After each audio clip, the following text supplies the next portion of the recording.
And a century and a half later, a group of men assembled and they risked, they pledged their fortunes, their lives, and their sacred honor to begin a new nation, to live under a compact.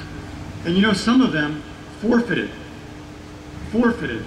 their fortunes. Others forfeited their lives. But none of them forfeited their honor. And we must renew, my friends, that compact again about a free people in a free society.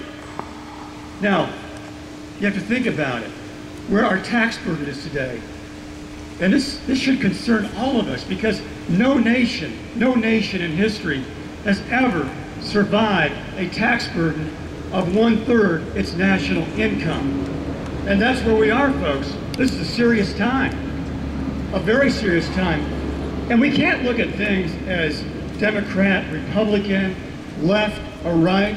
We have to look at things as right or wrong.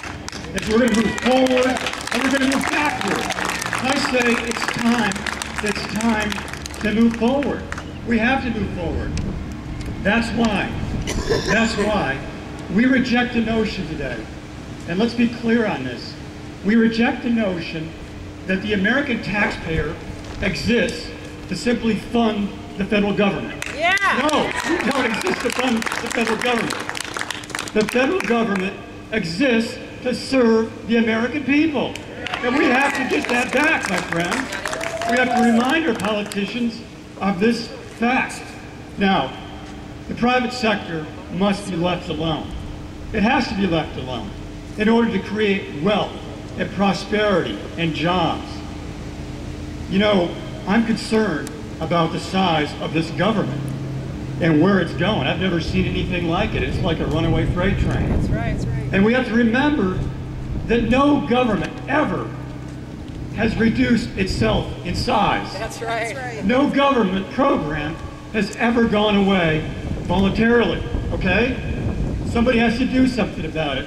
I remember President Reagan would talk about it. He said that a government program is the nearest thing to eternal life we'll see in our lives. You know that? But you and I, we can do something about it.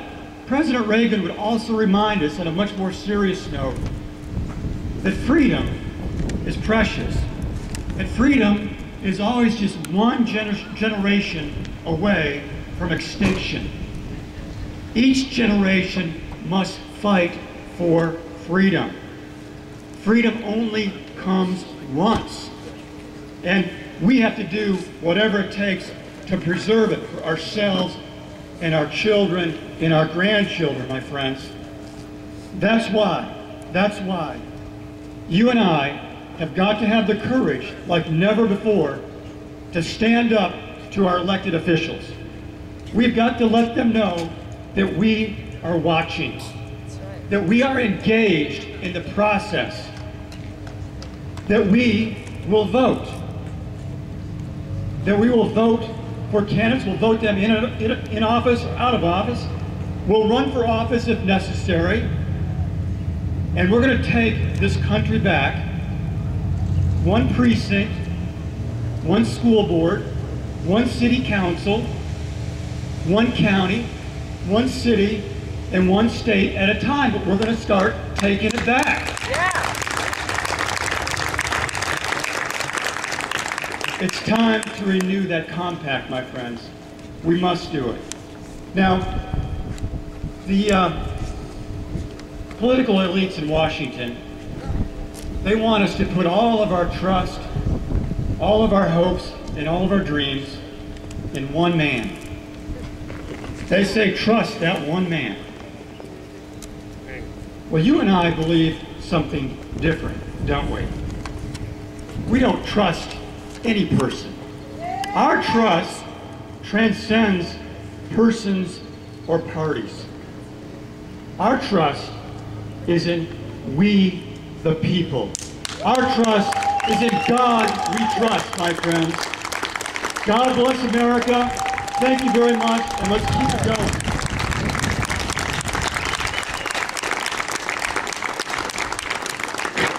Thank you, Jim. that was our slate of speakers for the day, and it officially concludes our tea party. But before you go, I want to address a question that everybody has asked us while we were organizing, and that is, what do you hope to accomplish? And initially I didn't have a response. I didn't want everybody to gather here today, blow off some steam, go home, and resume watching TV. I do have a couple things I want to ask of you. We have 4 tables in the back. Each table is an organization. We have Campaign for Liberty, the Luce County Republican Party, the Northern Michigan Liberty Alliance, and then Chippewa County Republican Party.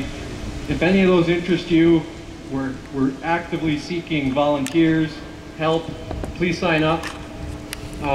One thing we want to get is contact information so we can communicate with all you. I mean, you showed up, you cared. We want you to be part of what we do in the future. Also, one thing on a personal note is I brought a petition. It's House Resolution 1207 to audit the Federal Reserve. It would mean the world to me if you went to the Campaign for Liberty table and signed that. We're going to send that to Bart Stupak, Debbie Stabenow, and Carl Levin. But that's not the only thing we're going to send. The most important thing I want to do here today